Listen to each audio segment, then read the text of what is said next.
I sat in my car in the driveway of my parents' house, gripping the steering wheel until my knuckles turned white. The engine was off, but I couldn't bring myself to unbuckle the seatbelt. Next to me on the passenger seat was a white bakery box tied with a simple blue ribbon.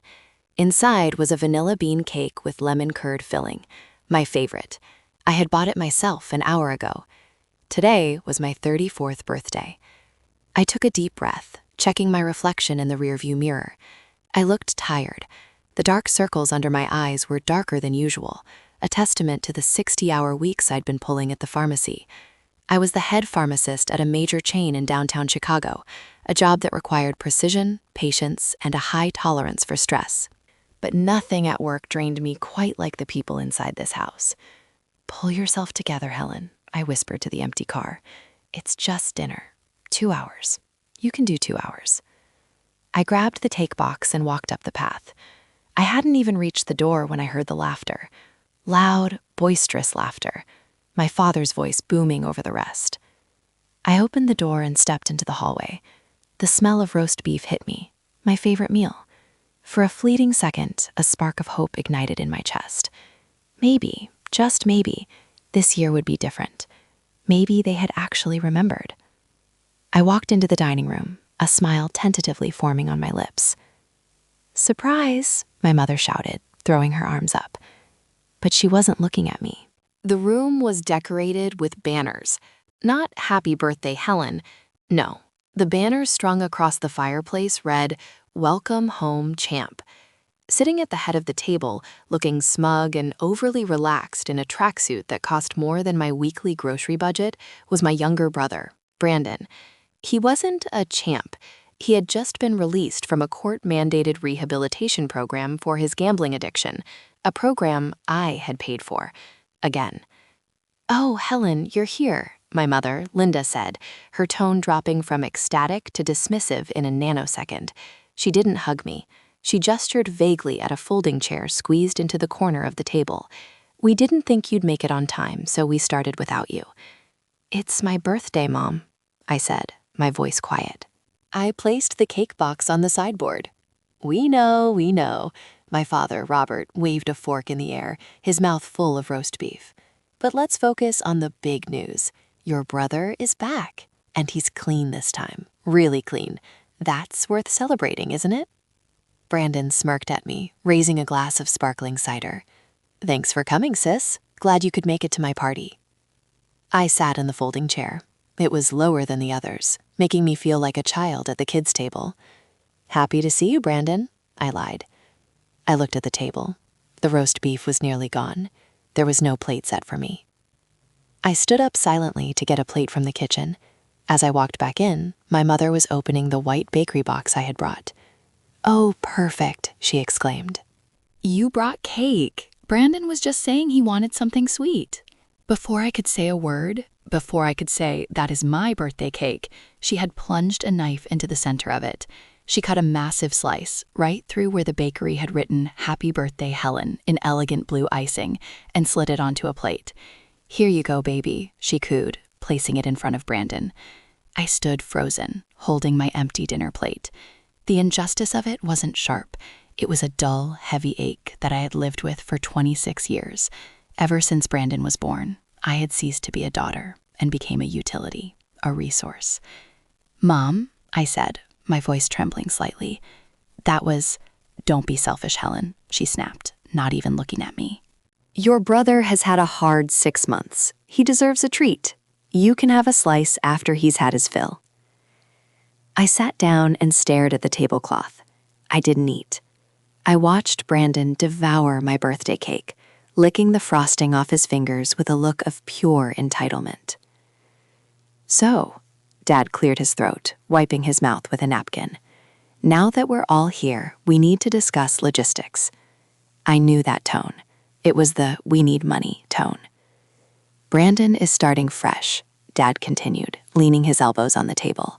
"New life, new opportunities. But the world is tough on a young man with a gap in his resume."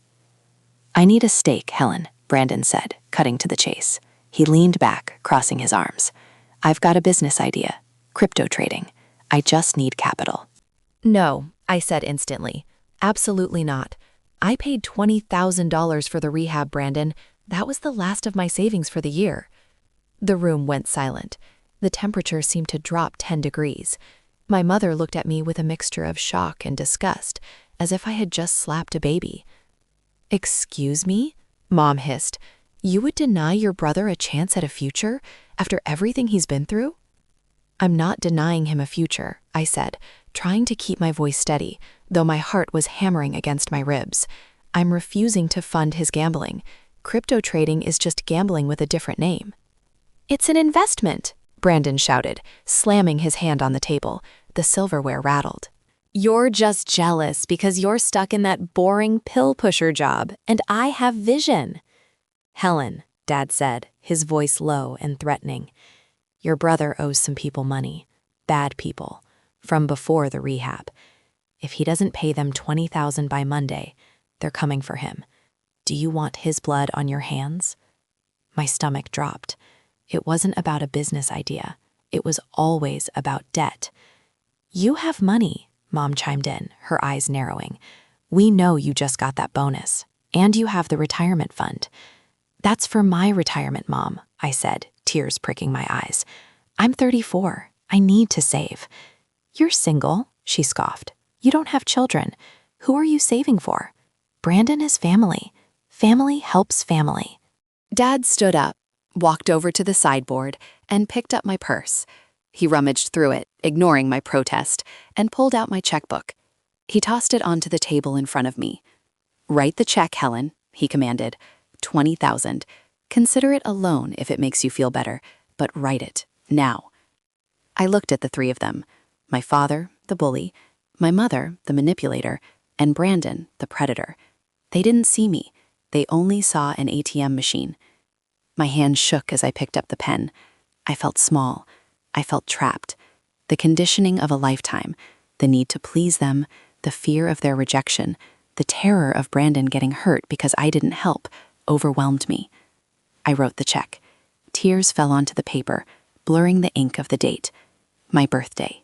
I tore it out and slid it across the table. Brandon snatched it up, checking the amount, a greedy grin spreading across his face. Thanks, sis, he said, tucking it into his pocket. You're a lifesaver. I stood up. I'm leaving. Already? Mom asked, already cutting herself a slice of my cake. But we haven't opened presents yet. We got Brandon a new watch. I walked out. I didn't slam the door. I didn't have the energy. I got into my car, locked the doors, and screamed. I screamed until my throat was raw. 3 days passed. I didn't answer their calls. I went to work. I came home to my empty apartment, and I stared at the ceiling. I felt hollowed out. That check had decimated my emergency fund. I was eating ramen noodles for dinner while my brother was likely popping champagne with my money. Then on Thursday evening, my doorbell rang. I checked the pee hole. It was Brandon. And my parents. My instinct was to pretend I wasn't home, but my car was in the driveway. I took a deep breath, put on my pharmacist mask, the cool, detached expression I used for difficult customers, and opened the door. What do you want? I asked, not inviting them in. Is that how you greet your family? Mom tutted, pushing past me into my living room. Dad and Brandon followed. Brandon looked excited, buzzing with a manic energy I knew too well. We have great news, Dad announced, standing in the middle of my modest living room like he owned it. Brandon has found a job. That's good, I said cautiously. Doing what? Sales, Brandon said quickly. High-end real estate, big commissions. Okay, I said, leaning against the doorframe. So why are you here? Well, Mom smoothed her skirt, sitting on my sofa without asking. To sell real estate, he needs to look the part. He needs a car, a reliable, impressive car. I laughed. It was a dry, humorless sound. He has a car, the Honda Civic I gave him 3 years ago. That piece of junk, Brandon sneered. Clients won't get into that. I need something with presence. I found a BMW 5 Series. Used, low mileage. It's a steal at $40,000. They all looked at me. The silence stretched, heavy and suffocating. You want me to buy you a BMW, I stated flatly. Not buy, Dad corrected. Cosign. And maybe the down payment, $10,000. He can make the monthly payments with his commissions. He doesn't have a job yet, I pointed out. He has an interview, maybe, or a lead, but no income. You're being negative, Mom sighed, shaking her head. Why do you always have to be so negative, Helen? Why can't you support his dreams? I just gave you $20,000 3 days ago, I exploded. My voice cracked, the anger finally bubbling over the dam of my restraint. I emptied my savings for his debt. I have nothing left to give. You have a credit score, Brandon said casually, picking up a framed photo of me and Grandma Rose from the mantel and inspecting it with boredom. Come on, Helen, don't be a bitch. You drive a nice SUV. Why should I drive a beater? Because I work for it, I yelled. I work 60 hours a week. I haven't taken a vacation in 4 years. And whose fault is that? Mom stood up, her face twisting into a scowl. You're obsessed with money. You're greedy, hoarding it all while your brother suffers. Suffers? I gestured to Brandon, who was looking at his phone, completely unbothered. He's wearing a watch worth more than my couch. Don't you dare talk about him like that. Mom stepped closer to me, invading my personal space. He is sensitive. He is trying. And you are just a cold, heartless spinster. Get out, I said. My voice was low, trembling with rage. Get out of my house. You're kicking us out? Dad puffed up his chest. We are your parents. I said get out. I pointed to the door. Mom's hand moved faster than I expected. Smack. The sound was loud in the small room. My head snapped to the side. Her ring, a heavy gold band, caught my cheekbone.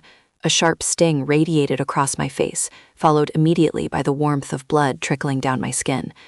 I stood there, stunned. My hand went to my cheek. I looked at the blood on my fingertips. You disrespectful little brat, Mom hissed. Don't you ever raise your voice at me. Brandon laughed, a short, cruel chuckle. Nice one, Mom. And that was it. That was the moment. It wasn't a sudden explosion of rage. It was the opposite. It was a sudden, absolute freeze. It was like a switch flipped in the back of my brain. The emotional, crying, pleading daughter died in that second. The provider died. Something cold and mechanical took her place. I looked at my mother. I looked at my father, who was nodding in approval of the violence. I looked at Brandon, snickering. I didn't scream. I didn't cry. I slowly lowered my hand.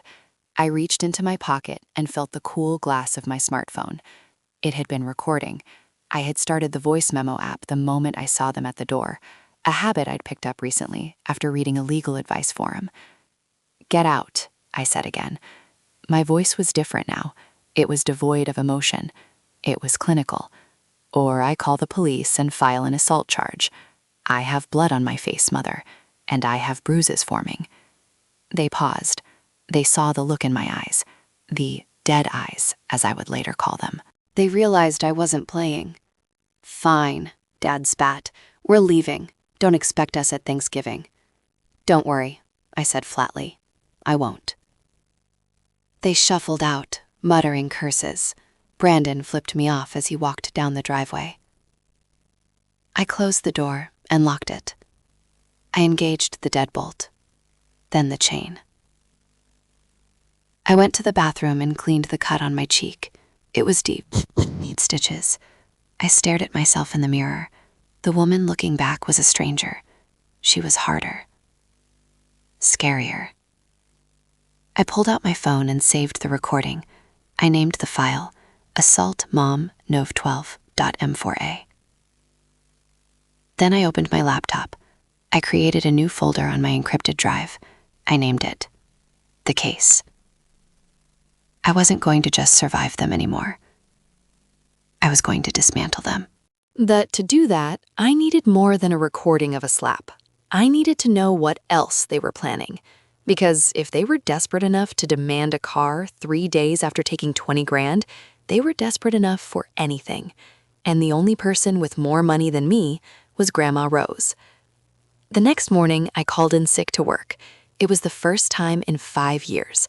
I drove 2 hours south to the quiet, upscale suburb where my grandmother, Rose, lived in a sprawling Victorian house she and my grandfather had bought in the 70s. Grandma Rose was the only person in the family who saw me, really saw me. When I was a kid, while Mom was fawning over Brandon, Grandma would sneak me books and science kits. She paid for my pharmacy school tuition when my parents claimed they couldn't afford it, despite buying a boat that same year. I pulled up to the wrought iron gates. The house looked imposing, but slightly neglected. The hedges were overgrown. The paint on the porch was peeling. I let myself in with my key. "Grandma?" "In the sunroom, Helen dear." Her voice sounded thin, brittle, like dried leaves. I found her sitting in her favorite armchair, a blanket draped over her legs, despite the warm heating. She looked smaller than the last time I'd seen her, just a month ago. Her skin was translucent, her hands trembling slightly as she held a cup of tea. "Oh, look at you," she smiled as I entered, but the smile faltered when she saw the bruise and the cut on my cheek. Her eyes, usually soft, sharpened instantly. "Who did that?" I sat on the ottoman beside her and took her hand. It felt cold. "Mom," I said simply, "I wouldn't buy Brandon a BMW." Grandma Rose let out a long, shuddering sigh. She closed her eyes. "They are vultures, Helen. I raised a vulture, and she married a leech, and they birthed a parasite." "I know, Grandma," I whispered. "They were here yesterday," she revealed, her voice shaking with suppressed anger. "Brandon and your father, they wanted me to sign a power of attorney. They said I'm getting confused. They said I need help managing my accounts." A cold chill ran down my spine. "What did you say?" "I told them to get the hell out of my house," she chuckled weakly, a flash of her old fire returning. "But Helen, I am tired. My heart, it feels heavy. Some days I sleep for 12 hours. I feel like I'm fading." I looked at the bedside table. It was cluttered with orange prescription bottles. "Are you taking your meds properly?" "Catherine gives them to me," she said. Catherine was the home health nurse my parents had hired 6 months ago. She's very strict about the schedule, morning and night. I picked up the bottle labeled digoxin. It was full. "Grandma, I'm worried about you, and I'm worried about them." "I know," she squeezed my hand. "That's why I need to tell you something. The trust." "Shh," I stopped her. I wasn't ready to talk about inheritance. I was in protection mode. "We can talk legalities later. Right now, I need to ensure you're safe." "Grandma, do you trust me?" "With my life," she said without hesitation. "I want to install cameras," I said. "Hidden ones. In the living room, the kitchen, and your bedroom. Not to spy on you, but to see who comes in and out, to see how Catherine treats you, and to see if my parents come back." She looked at me for a long moment, assessing the resolve in my eyes. Then she nodded. "Do it. But don't let Catherine know. She reports everything to your mother." That confirmed my suspicion. The nurse was a mole. I spent the next 4 hours working like a technician. I had stopped at a spy shop on the way. I installed tiny pinhole cameras disguised as smoke detectors and USB chargers. I put one in the bookshelf facing her bed, one in the kitchen overlooking the medicine cabinet, and one in the main hallway. I connected them all to a secure cloud server that only I could access. Before I left, I went to the medicine cabinet.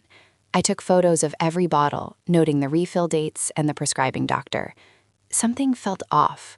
The digoxin bottle looked new, but the label was slightly crooked, as if it had been peeled off and stuck back on. "I'm going to take a few of these pills, Grandma," I said, pouring 3 small white tablets into a tissue, "just to check something at the lab."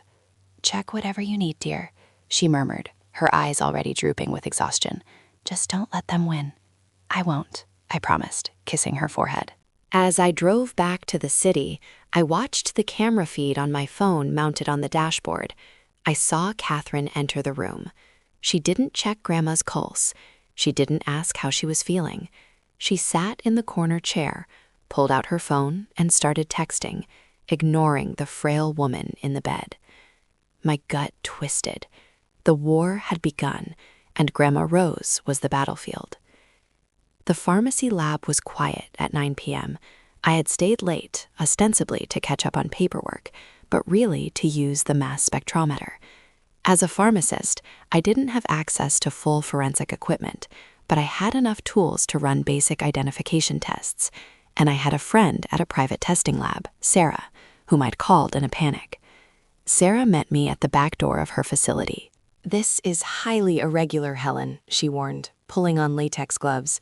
"If this is legal evidence, the chain of custody is already broken." "I don't need court evidence yet," I said, my voice tight. "I need to know if I'm crazy. I need to know what my grandmother is swallowing." I handed her the tissue with the 3 white pills. They looked exactly like Lanoxin, digoxin, the brand name heart medication Grandma had been taking for heart failure for years. Same size, same shape, same imprint code. Sarah crushed 1 pill and prepared the solution. We waited in silence as the machine hummed. "If this is digoxin," Sarah said, watching the monitor, "we should see a peak at..." She stopped, her brow furrowed. "That's weird." "What?" I leaned in. "There's no digoxin in this," she said. "This is..." Wait. She ran a comparison against the library database. A red match bar flashed on the screen. "Helen," Sarah turned to me, her face pale. "This is ephedrine, high concentration, mixed with caffeine and filler." The room spun. "Ephedrine? That's a stimulant." "A powerful one," Sarah nodded gravely. "For a healthy 20-year-old, it gives a buzz, maybe heart palpitations. But for a 78-year-old woman with congestive heart failure, this is poison. It forces the heart to beat faster and harder against a weakened muscle. It causes arrhythmias. It could trigger a massive heart attack or stroke at any moment." I grabbed the counter to steady myself. They aren't treating her heart condition. They are accelerating it. "If she keeps taking these," Sarah said softly, "she won't last a month. Maybe weeks." I felt a wave of nausea, followed immediately by a cold, burning rage. This wasn't negligence. This wasn't elderly abuse. This was attempted murder. Premeditated, calculated murder. "Print it," I ordered. "Print the report." I drove home in a daze, the report sitting on the passenger seat like a loaded gun. When I got to my apartment, I didn't sleep. I fired up my laptop and opened the secure cloud server. I scrolled back through the footage from earlier that day. Timestamp, 6:45 p.m. On the screen, I saw Grandma sleeping. The door opened. It wasn't Catherine. It was Brandon. He walked in, looking around nervously. He wasn't supposed to be there. Catherine must have let him in. He walked over to the bedside table. He picked up the water glass and the pill cup Catherine had left out. He leaned over Grandma. "Hey, Granny," he whispered. The audio was crisp. "Time for your medicine." Grandma stirred, groggy. "Catherine?" "No, it's Brandon." Catherine stepped out. "Here." He helped her lift her head. He fed her the pills. The poison. As she swallowed, he smiled. It wasn't a warm smile. It was a sneer. He patted her cheek a little too hard. "Swallow it all down," he muttered as she laid back. "Hurry up and die, you old hag. I have a car to buy." I stared at the screen, tears streaming down my face. But they weren't tears of sadness anymore. They were tears of pure hatred. I saved the clip. Attempted murder, Brandon, November 15th. MP4. I wanted to call the police right then. I wanted to scream. But the narrative architect in my head, the strategic part of me, stopped. If I called the police now, Brandon would claim it was an accident. He'd say he mixed up the bottles. My parents would hire expensive lawyers. They would gaslight Grandma into thinking she was confused. They would destroy the evidence. Catherine would disappear. No, I needed more. I needed to prove the conspiracy. I needed to connect Catherine to Brandon. I needed to prove my parents knew. I needed to catch them, not just holding the smoking gun, but buying the bullets. I looked at the screen. Grandma was sleeping, her chest rising and falling too rapidly. I had to intervene, but I had to be smart. I picked up my phone and called the pharmacy supplier. I placed an emergency order for a placebo, sugar pills that looked exactly like digoxin. Tomorrow, I would go back. I would switch the pills again. I would save her life without them knowing, and then I would let them think their plan was working while I dug their graves. The next day, I executed the switch. I visited Grandma during Catherine's lunch break, a window of time I knew was safe because Catherine always went to her car to smoke for exactly 45 minutes. I swapped the contents of the pill bottle with the harmless placebos I had prepared. Grandma would be unmedicated for her heart condition, which was dangerous, but far safer than taking high-dose stimulants. I made a mental note to sneak her real medication in liquid form during my visits, disguised as vitamin drops in her tea. But the burning question remained: how did they get Catherine? Catherine was an agency nurse, certified, vetted. Why would she risk her license and prison time for my deadbeat brother? I decided to become a shadow. On Tuesday, I left work early. I drove to Grandma's neighborhood and parked my SUV 2 streets down, in a spot where I had a clear view of the exit of the gated community. At 5 p.m., Catherine's gray sedan pulled out. I followed her. She didn't go home. She drove toward the city, but into a sketchy neighborhood near the industrial district. She pulled into the parking lot of a rundown motel, the kind that rents rooms by the hour. My heart hammered. Was she meeting a drug dealer? Was Brandon buying the ephedrine from a street source? I watched as she parked. A minute later, a familiar car pulled in next to hers. My parents' Lexus. My breath caught in my throat. My father stepped out of the car. He looked around, paranoia radiating off him. He walked over to Catherine's window. They exchanged words. Then he handed her a thick brown envelope. Cash. It had to be cash. Catherine took it, counted it quickly, and nodded. Then she reached into her passenger seat and handed him a small plastic baggie filled with white powder. The exchange was done. Dad got back in his car and sped off. I was shaking. My father, the man who taught me to ride a bike, the man who used to carry me on his shoulders, was acting as the bagman for a murder plot. But I wasn't done. Catherine didn't leave. She waited. 10 minutes later, the Honda Civic I had bought for Brandon pulled in. Brandon got out. He wasn't looking paranoid like Dad. He was strutting. He walked right up to Catherine's car, opened the passenger door, and got in. I raised my camera, zooming in as much as the lens allowed. They weren't discussing business. Catherine grabbed Brandon's face and kissed him, hard. It was passionate, messy, and familiar. My stomach turned. Catherine was in her late 40s. Brandon was 26. They broke the kiss. Brandon laughed, stroking her hair. I could read his lips through the zoom lens. Almost there, babe. Just a few more weeks. Catherine smiled, a cruel, hungry smile. She leaned back and lit a cigarette. I snapped photos, dozens of them.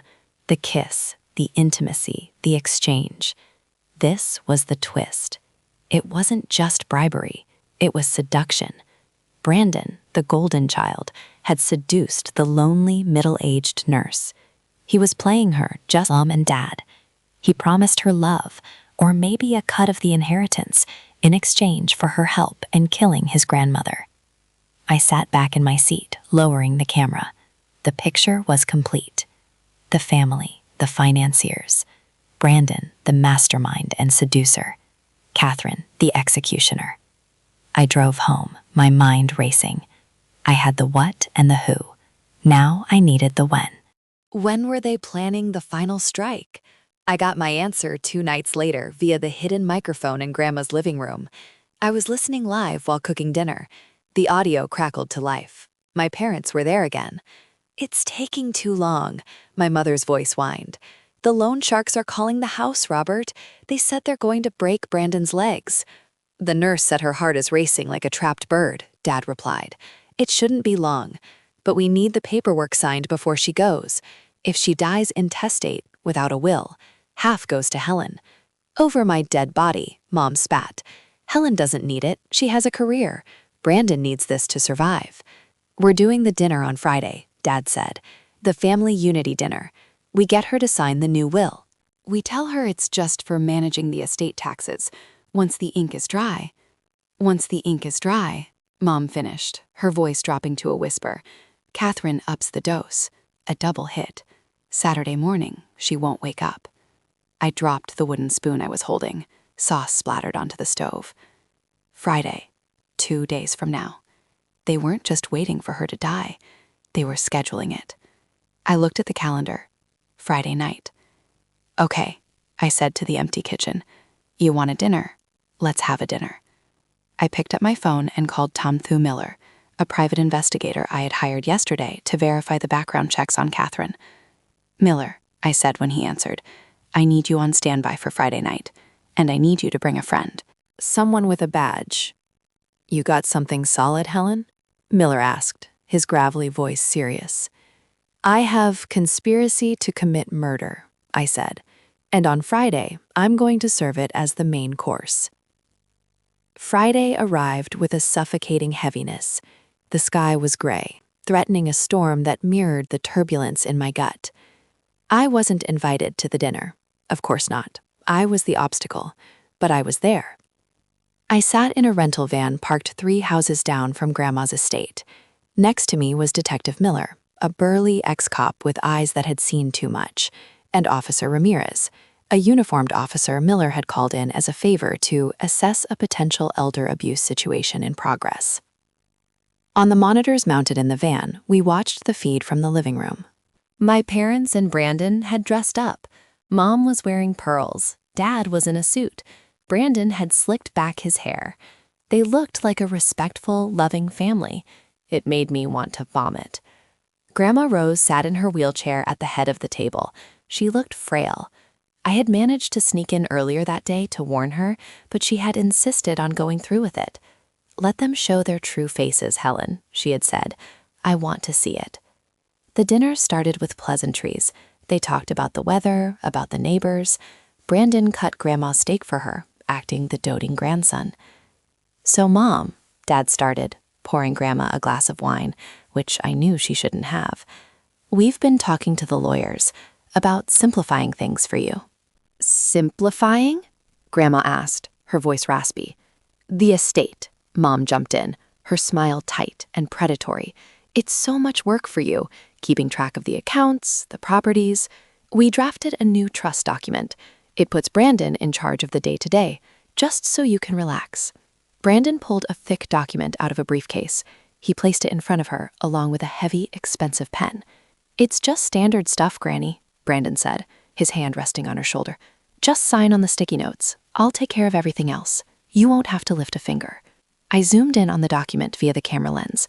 The header read, Irrevocable transfer of assets and power of attorney. It wasn't management. It was theft. Total abdication of ownership.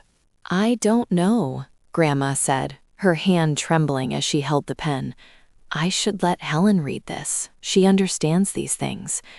The atmosphere in the room changed instantly. The warmth evaporated. Helen?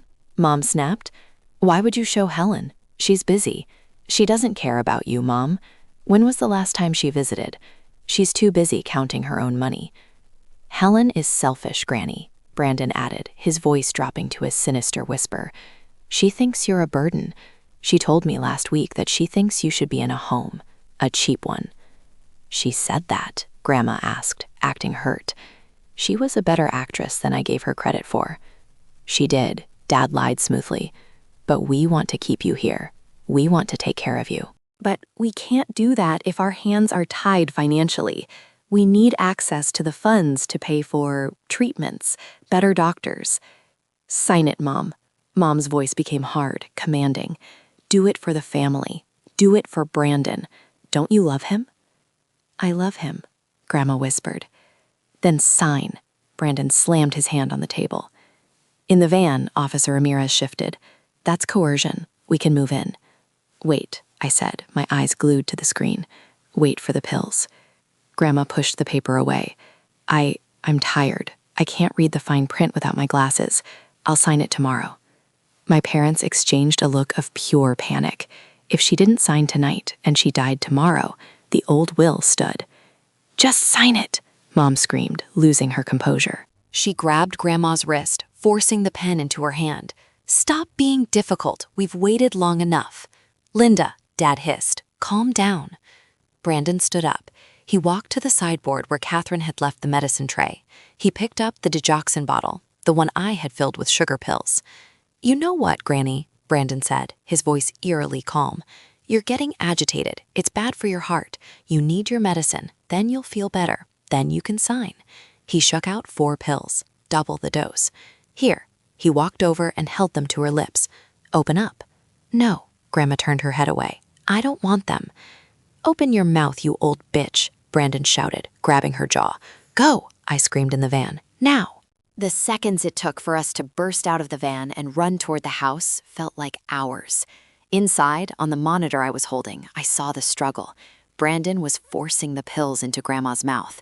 Mom and Dad were just watching. They weren't stopping him. They were watching, waiting for the deed to be done. "Swallow it," Brandon yelled. Grandma gagged. She spat the pills out. They scattered on the floor. "You useless," Brandon raised his hand. We hit the front door. It was locked. Officer Ramirez kicked it. Thud. The wood splintered but held. "Open up, police," Ramirez shouted. Inside, panic erupted. "It's the cops," Dad yelled, jumping up and knocking over his chair. "Hide the papers." "What do we do?" Mom shrieked. Brandon looked at Grandma, who was coughing, clutching her chest. He looked at the pills on the floor. He made a split-second decision. He didn't try to help her.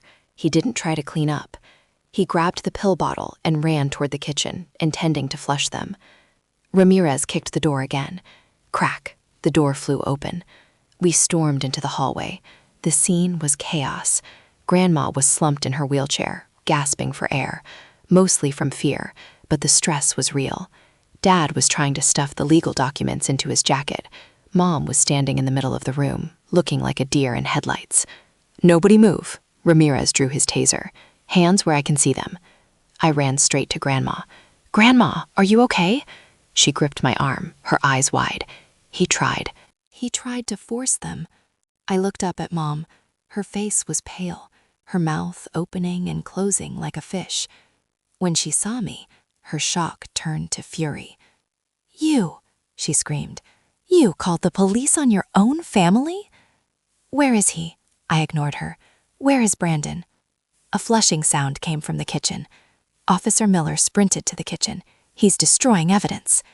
Miller tackled Brandon just as he was coming out of the bathroom onto kitchen.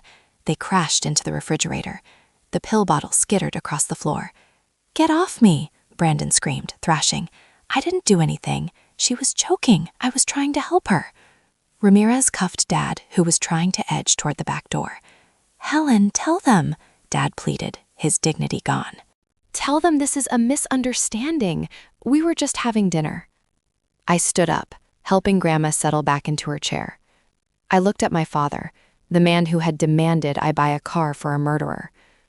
"It's no misunderstanding, Robert," I said, using his first name for the first time in my life. "We have it all on video." "Video?" Mom froze. I pointed to the smoke detector above her head, then to the bookshelf. "Audio and video," I said coldly. "For weeks. We saw the pill switch. We saw the payout to Catherine. We saw the kiss in the car.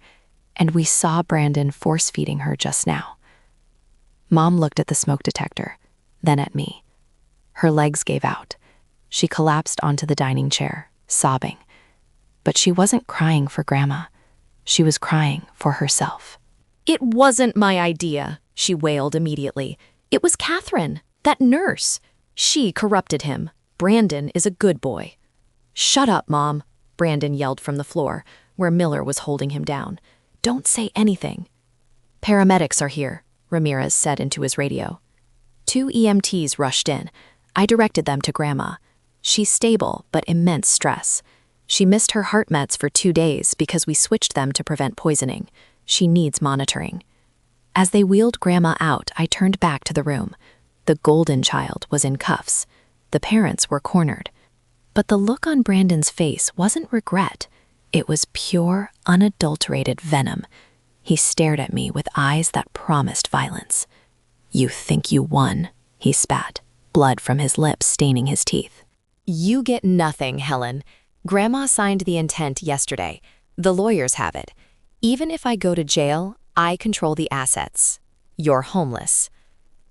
My heart skipped a beat. Had they tricked her into something else earlier? I looked at Grandma as she was loaded into the ambulance. She gave me a weak wink. Brandon didn't know. He didn't know about the trust. He didn't know that the intent he was talking about was a decoy document Grandma and I had planted to keep them confident while we built the case. "Take him away," Ramirez ordered. As they dragged Brandon out, kicking and screaming obscenities, and marched my parents out behind him as accomplices, I stood in the silent dining room. The happy family banner from the party was still in my mind, overlapping with this scene of destruction. I looked at the scattered sugar pills on the floor. The war was over, but the massacre, the legal massacre, was just beginning. The next 48 hours were a blur of police statements, hospital waiting rooms, and emergency injunctions. Grandma Rose was stable. The doctors confirmed that if she had taken the dose Brandon tried to force on her. However, the legal system is slippery. By Monday morning, their expensive lawyer, paid for ironically by a joint account my father still had access to, managed to get my parents released on bail. Their argument was that they were merely bystanders to Brandon's actions, and that the video only showed them present, not actively participating in the force feeding. Brandon remained in jail, but Catherine, the nurse, had vanished. She had been tipped off the night of the raid. I was at the hospital when my parents walked into Grandma's room. I stood up, blocking the bed. "You are not allowed here." "We have rights," Mom said. She looked terrible, hair unwashed, eyes red, but her arrogance was intact. "She is my mother, and we are out on bail." The judge didn't issue a restraining order yet. "I did," I said, holding up a paper. "Emergency protective order. You stay 500 feet away." "Helen," Dad stepped forward, trying to use his reasonable man voice. "Let's stop this madness. Brandon is in jail. Isn't that enough for you? You've destroyed the family. Now let us see Mom so we can fix this." "Fix what?" I asked. "The dosage?" Dad flinched. "We didn't know about the pills. We thought Catherine was giving her vitamins, supplements." "I have you on video paying Catherine in a motel parking lot," I said. "That was for back wages," Dad lied, sweat beading on his forehead. "Look, Helen, we can fight this in court for years. We will drain every penny Mom has on legal fees. Or we can make a deal." "A deal?" I crossed my arms. "Drop the charges against us," Mom pleaded. "Keep Brandon in there if you must. He's clearly sick, but let us go. And in exchange, we will let you have the house when Mom passes." "Let me?" I laughed. It was a cold, sharp sound. "You think you have the power to let me have anything?" "We are the next of kin," Dad said firmly. "The will stands, the one from 2010. It splits everything 3 ways. Me, Mom, and, well, Brandon's share would come to us now." They still didn't get it. They were so blinded by their entitlement, they couldn't conceive of a world where they weren't the owners of Grandma's wealth. "There is no deal," I said.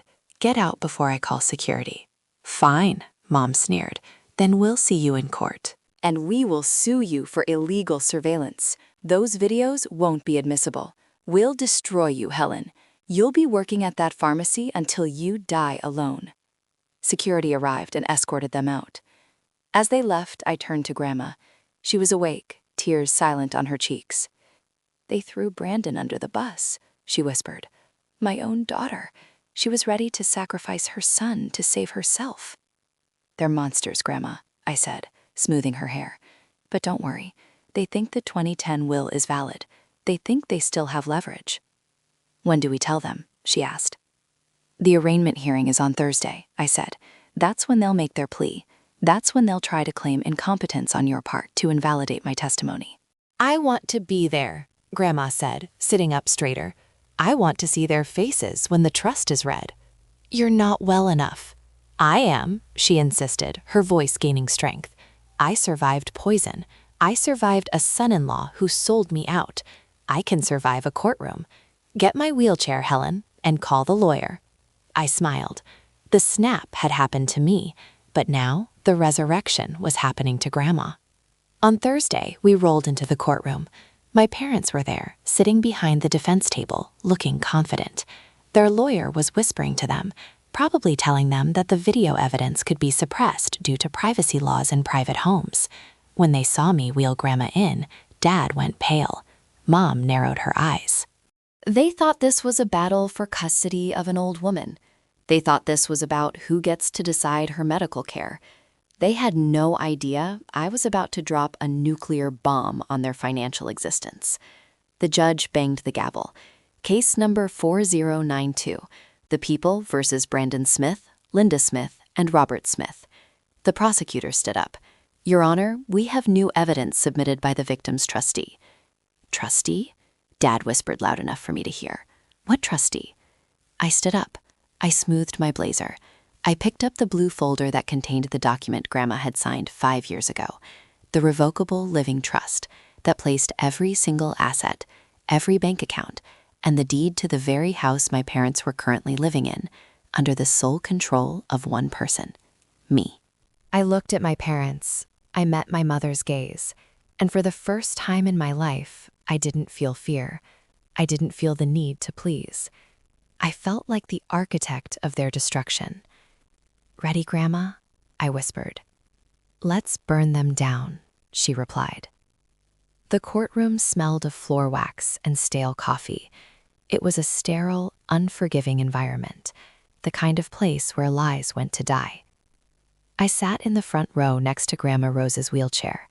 She was dressed in her Sunday best, a navy blue suit that hung a little loosely on her frame, but her chin was held high. She looked like a queen preparing to order an execution. On the other side of the aisle sat my parents. They had clearly spent money they didn't have on appearance. Mom was wearing a soft pastel cardigan, trying to project the image of a harmless, grieving mother. Dad was in his navy suit, looking solemn. They wouldn't look at me. They stared straight ahead at the judge's empty bench, their shoulders touching, a united front of deceit. Brandon was brought in through the side door in an orange jumpsuit.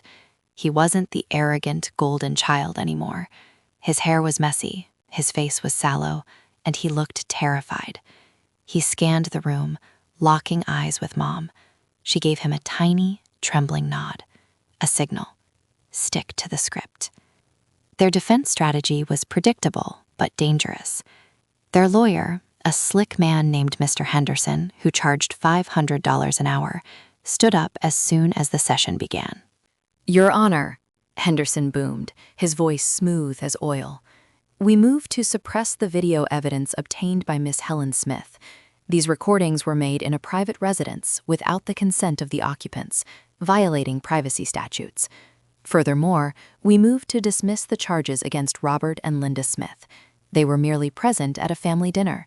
The actions of Brandon Smith, while regrettable, were the actions of a confused young man trying to administer medication he thought was necessary.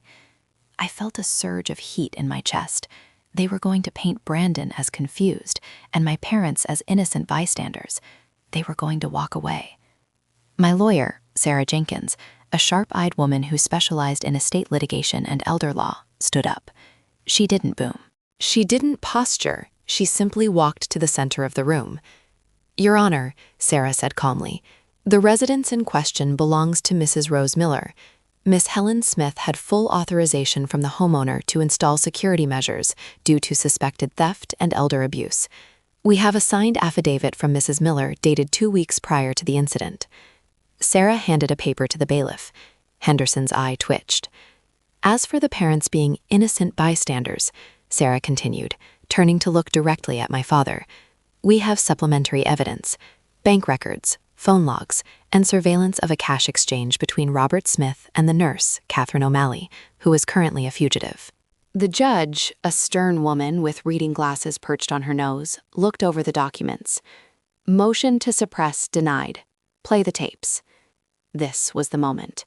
The courtroom lights dimmed. The large monitor on the wall flickered to life. First, the video of the pill switch.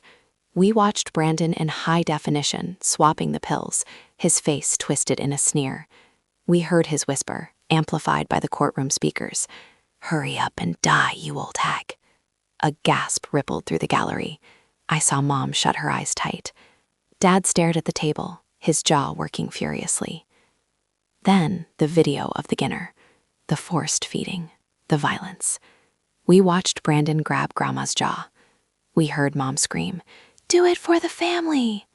We saw Dad standing by the door, watching, waiting.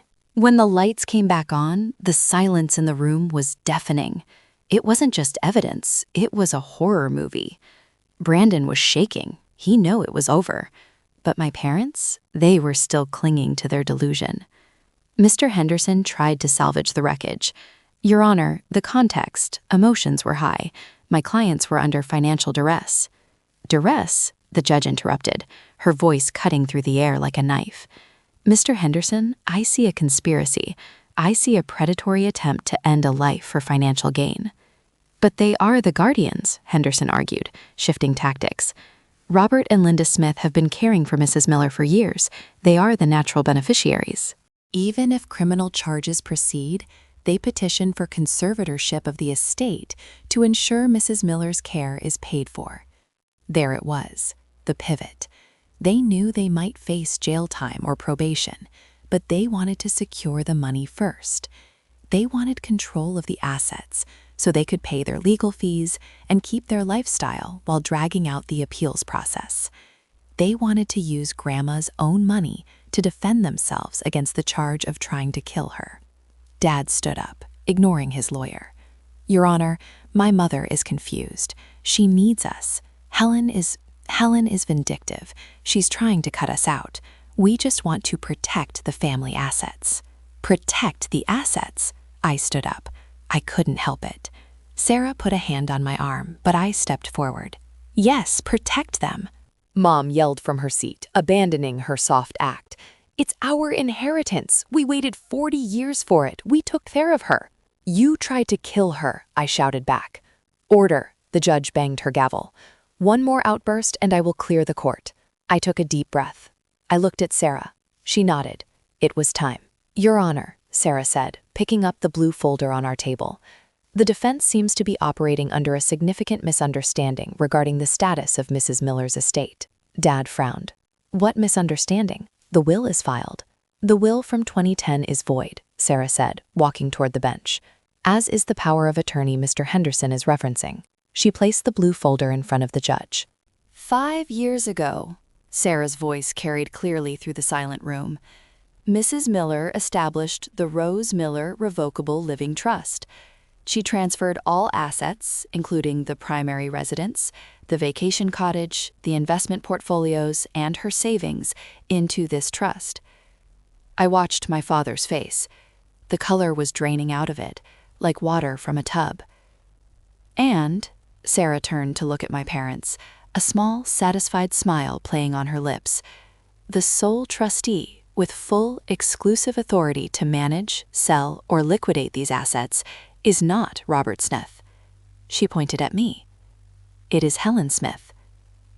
The silence that followed was different from before. It wasn't the silence of horror. It was the silence of a vacuum, of oxygen being sucked out of the room. "That's a lie," Dad whispered. It was a weak, pathetic sound. That's impossible. I checked the deed. I checked the bank accounts." "You checked the joint account you shared with her," I said, my voice steady and cold. "The account she kept $50,000 in just to keep you satisfied. You never checked the bulk of the estate because you were too lazy to look past what you could easily steal." "The house," Mom stammered. Her hands were trembling so hard her bracelets rattled against the table. "You live in my house," I corrected her. "The trust owns the property. You have been living there as guests who just tried to murder the landlord." The judge looked up from the documents. "This appears to be in order. Miss Helen Smith is indeed the sole trustee and beneficiary." "No!" Brandon screamed. He jumped up from his chair, his shackles clanking. "That's my money. She promised me. Grandma, tell them. You promised me the house." Grandma Rose slowly wheeled her chair forward. She looked at the grandson she had doted on, the boy she had bought toys for, the man who had tried to stop her heart. "I promise to help you build a life, Brandon," she said, her voice shaking but clear. But you didn't want a life. You wanted a shortcut, and you were willing to walk over my dead body to take it. You tricked us, Dad shouted, pointing a shaking finger at Grandma. You let us take care of you. You let us wait on you hand and foot, knowing we would get nothing. Take care of me? Grandma scoffed. You ignored me unless you needed a check.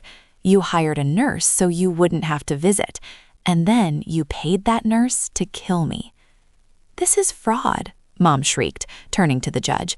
She manipulated an old woman. Helen did this. She stole our inheritance. Mrs. Smith, the judge said, her voice dropping to a dangerous register, you are currently facing conspiracy to commit murder charges. I suggest you stop confessing your motive in open court. The judge turned to me. Miss Smith, as trustee, what is your intention regarding the defendant's access to the funds for their defense? I stood tall. I felt a sense of power I had never experienced before. It wasn't just about the money. It was about agency. For 34 years, I had been the doormat. Today, I was the wall they crashed into. Your Honor, I said, the trust will not release a single cent for their defense. Furthermore, since the defendants are currently residing in a property owned by the trust, I am issuing an immediate eviction notice. They are to be removed from the premises effective immediately to secure the asset. You can't do that, Dad cried. We have nowhere to go. Our accounts are frozen. That sounds like a personal problem, I said. Maybe you should have saved the money you stole from me instead of buying a boat. The judge nodded. So ordered. Bail is revoked for Brandon Smith, given the flight risk and the severity of the evidence.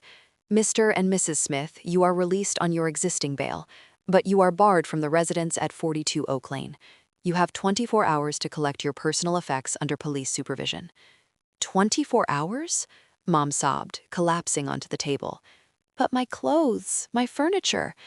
Your furniture? I interrupted. You mean the antique dresser in the master bedroom? That's Grandma's. The piano? Grandma's. The silver set? Grandma's. Take your clothes and your toiletries, Mom. Leave everything else. Brandon was dragged away by the bailiffs, screaming obscenities at me. I'll kill you, Helen. When I get out, I'll kill you. Add a threat of violence to the charges, the judge noted to the stenographer. My parents stood there, stripped of their arrogance, stripped of their future, and stripped of the one thing they worshipped, their money. They looked small. They looked old. I walked over to them as the court adjourned. I stopped just outside of touching distance. Helen, Dad said, his voice cracking. Please, we're your parents. We made a mistake, a terrible mistake, but don't put us on the street. We have no cash. The lawyers took the retainer. You have the Honda Civic, I said, the one Brandon didn't want. It's parked in the driveway. It's in my name, but I'll sign the title over to you. Consider it a parting gift. A Civic. Mom looked at me with horror. We can't live in a Civic. It's more than you gave me on my birthday, I said softly. You gave me a bill. I'm giving you a car. I think that's generous. I turned my back on them. I grabbed the handles of Grandma's wheelchair. Let's go home, Grandma, I said. Yes, she smiled, wiping a tear. Let's go home. We wheeled out of the courtroom, leaving the sobbing wreckage of my family behind us. As we exited the double doors into the bright, blinding sunlight of the hallway, I felt a weight lift off my shoulders that I hadn't realized I was carrying since I was 8 years old. The provider was dead. The protector had risen. The eviction the next day was clinical. I didn't go. I didn't want to give them the satisfaction of seeing me gloat, and honestly, I didn't trust myself not to spit on them. Instead, I sent Thumbtail Miller and a team of movers I had hired to ensure nothing of Grandma's accidentally ended up in their bags. Miller live-streamed it for me on a private, secure link. I sat in Grandma's hospital room. She was being kept for observation for one more day, and we watched together on my iPad. It was pathetic. Mom was wailing, clutching a fur coat that Miller politely but firmly took from her hands. That was a gift from my husband, she shrieked. Purchased with funds from the joint account 3 years ago, Miller checked his clipboard. Technically, trust property. Leave it. Dad was trying to load a massive flat-screen TV into the back of the Honda Civic. It wouldn't fit. He was sweating, cursing, kicking the bumper of the car. The neighbors were watching. I saw Mrs. Higgins from next door standing on her porch with her arms crossed, shaking her head. The reputation they had carefully built in that neighborhood, the wealthy, successful couple, was evaporating in real time. They left with 4 suitcases and a box of kitchen supplies. That was it. 40 years of accumulation, gone. They drove away in the dented Honda Civic, the bumper dragging slightly on the asphalt. Where will they go? Grandma asked quietly, watching the car disappear around the corner on the screen. I heard Dad calling Uncle Jerry, I said. Jerry hung up on him. The whole extended family knows by now. I sent the video of the pill switch to Aunt Marge. Good, Grandma nodded sharply. Marge never liked him anyway. 3 months later, the criminal trial concluded. It was swift. The evidence was overwhelming. Catherine, the nurse, was caught 2 weeks after the raid, trying to cross the border into Canada with $10,000 in cash taped to her torso. She flipped on Brandon immediately for a plea deal. She testified that Brandon had promised her 20% of the estate and marriage. Brandon's defense crumbled. He tried to plead insanity, but the psychiatrist deemed him a textbook sociopath, fully aware of his actions, just indifferent to the morality of them. The sentencing hearing was the final nail in the coffin. I stood up to give my victim impact statement. I didn't write it down. I just spoke from the heart. My brother didn't just try to kill our grandmother, I told the judge. He tried to kill the very idea of family. He exploited love. He weaponized trust. And my parents, they enabled him because they saw him not as a son, but as a lottery ticket. They are not victims. They are investors in a failed enterprise of murder. The judge was merciless. Brandon received 25 years in federal prison without the possibility of parole for 15 years. Catherine got 15 years. My parents, they avoided prison time by the skin of their teeth, mostly because the jury couldn't unanimously prove they physically handled the poison, but they were convicted of conspiracy to commit elder abuse and fraud. They received 5 years of probation, 2,000 hours of community service, and were permanently barred from contacting Grandma or me. But the real punishment wasn't the law. It was the life they were left with. Last I heard, they are living in a 1-bedroom apartment in a bad part of town, next to a highway overpass.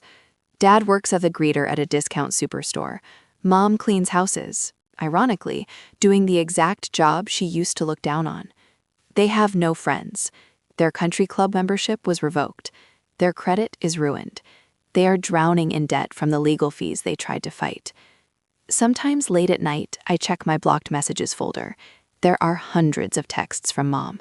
Helen, please, we are starving. Helen, your father's back hurts. Helen, how can you be so cruel? I never reply. I just delete them. One time Brandon called me from prison. It was a collect call. I accepted it, just once. What do you want, Brandon? I asked. I'm gonna get out, he whispered. His voice sounded broken. He had lost his teeth in a prison fight. And when I do... When you do? I interrupted. I'll be waiting, and I'll have better cameras. I hung up. The fear was gone. The sister who cowered was gone. In her place was a woman who knew exactly what she was worth, and exactly what she was capable of doing to protect the people she loved. It's been 6 months since the sentencing.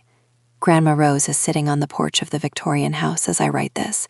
She looks younger than she has in years. Without the stress of my parents looming over her, and with the actual heart medication I personally compound and verify for her, her color has returned. She's gained weight. She laughs again. But we didn't keep the house the way it was. We decided that the house had too many bad memories. The dining room where the will dinner happened, we couldn't eat there. So we did something different. Using the funds from the trust, which was substantial, more than even I realized, we renovated. We turned the massive estate into the Rose Mille Sanctuary. It's a transitional housing center for elderly women who have been victims of financial or physical abuse by their families. We have 6 women living with us, women who were told they were burdens, women who were robbed by their children, women who had nowhere else to go. Grandma holds court in the living room every afternoon.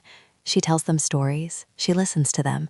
She tells them, "You are not a burden. You are the matriarch." I quit my job at the chain pharmacy. I couldn't handle the corporate grind anymore. I opened a small independent apothecary on the ground floor of the house. I specialize in geriatric care, ensuring that no patient is ever over-medicated or mistreated. And as for me, I finally started dating. Real dating, not just trying to find someone to validate me. I'm seeing Miller. Yes, Tom 2 Miller. Turns out, under that gruff ex-cop exterior is a man who loves old movies and makes a killer lasagna. He respects me. He doesn't need my money. He saw me at my worst, screaming, vengeful, terrified, and he didn't run. He handed me a loaded file of evidence and said, "Let's get him." That's love.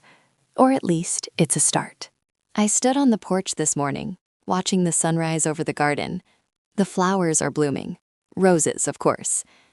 I thought about the birthday cake my mother cut for Brandon. I thought about the check I wrote. I thought about the blood on my cheek. It feels like a different lifetime. I learned a hard lesson, one that I want to share with all of you. We are taught that family is everything, that blood is thicker than water, that we owe our parents our lives because they gave us life. But that's a lie. Family isn't about whose DNA you share. It's about who would bleed for you and who is holding the knife. If you are the provider in your family, if you are the one always giving, always fixing, always paying, while they take and take and take, stop. Look at them. Really look at them. Are they loving you or are they eating you? Don't wait for the slap. Don't wait for the poison. Trust your gut, keep your receipts. And if you have to burn the bridge to save yourself, don't be afraid to strike the match. You might just find that on the other side of the fire, there is a life waiting for you that is truly, wonderfully your own. Thank you. Thank you for listening to my story. It's been a long, dark road, but I'm finally standing in the light. If you made it to the end, you are the real MVPs. Please type the letter A in the comments below. Let me know you're part of the A team, the survivors, the fighters, the ones who don't give up. Seeing those A's fills my heart with so much joy. And if you have a story like mine, or if you just want to vent about a toxic family member, share it in the comments. We are a community here. We support each other. Don't forget to subscribe. Next week, I'm going to share the story of Mrs. Gable, one of the ladies living with us now, and how she escaped her son who tried to sell her house while she was in surgery. You won't believe what happened. Until then, stay safe, stay strong, and check your medicine bottles. Love you all.